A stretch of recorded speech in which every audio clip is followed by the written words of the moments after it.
building as a dual kind of function of elementary food space, but then adult technology-equipped community meeting spaces and professional development spaces.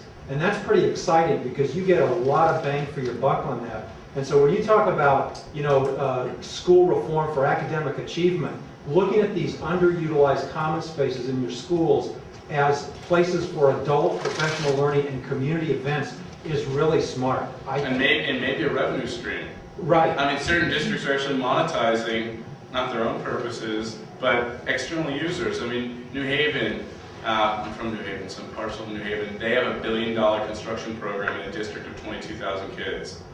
It's crazy. The mayor came out, and the mayor's been there for 10 years, and he said, we're rebuilding or retrofitting every school in the city. And what they've done is they've been really smart. They've built phenomenal buildings, and they've built nearly every building is some kind of big box asset, and it's marketed. I mean, they built an amazing sports center that they lease out to all the universities, colleges, community groups, but they do their auditoriums, they do their cafeterias. They haven't done this with their cafeterias, but the logic is there, and they're actually seeing a revenue stream from the community that needs, I mean, again, communities are divested of good spaces for these purposes. Schools are locked up from 5 p.m. to 5 a.m. on weekends and in summers, and there's an opportunity there, 100%. We have Liberty High School, which because of this issue about graduation, before my time, they built a supersized gym.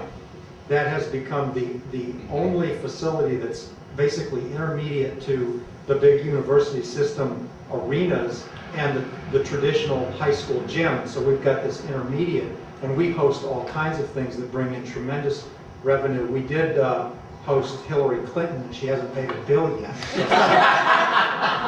It's good to know as you all go to the polls, just remember every bit of facts around this campaign helps. So thank you. That's right. That's right. Just want to make an informed decision. Another question. Yeah, how do you the district engage the community partners to begin with, and how do they keep them engaged? The district didn't. That's one lesson. The intermediaries did. The intermediaries raised funding to have that capacity, and the continued engagement. As I said, we're learning what that really should look like. Just beginning to learn. We don't want to be married for 5 years, 7 years, 10 years because it's not necessarily right for a school or for a partner. So I think it's got to be driven by real work. And where we're getting to real work that is in the mutual interest of the corporate, and there's a lot of mutual interest on the part of corporates to play roles for their staffs, to do meaningful engagement as a raft of corporate social responsibility, to do giving, etc., and then much more for our CBOs and our universities. This has to complement their missions. Where it doesn't, we've seen obviously dramatic fall off. The minute a grant ends, the partnership ends. But for the most part, there was a seriousness taken from a couple of years ago as we learned a lot more with the partners that were chosen, where they haven't fallen off because there's no mission creep for them. It is what they should be doing.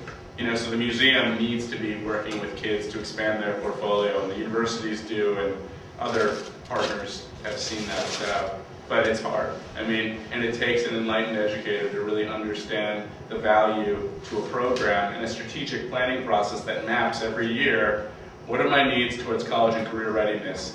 What do I have on my team? What assets do I have in the community, and how do I engage them in a meaningful fashion? So it's definitely complex in terms of implementation.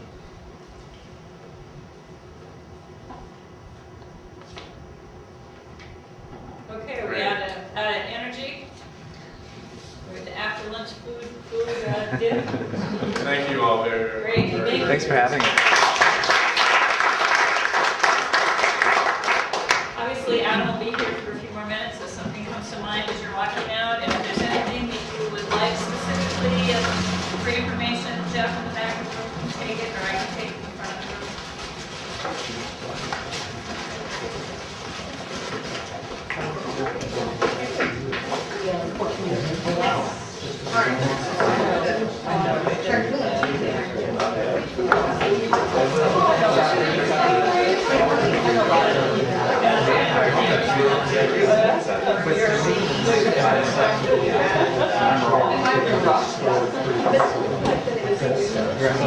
I really want to look into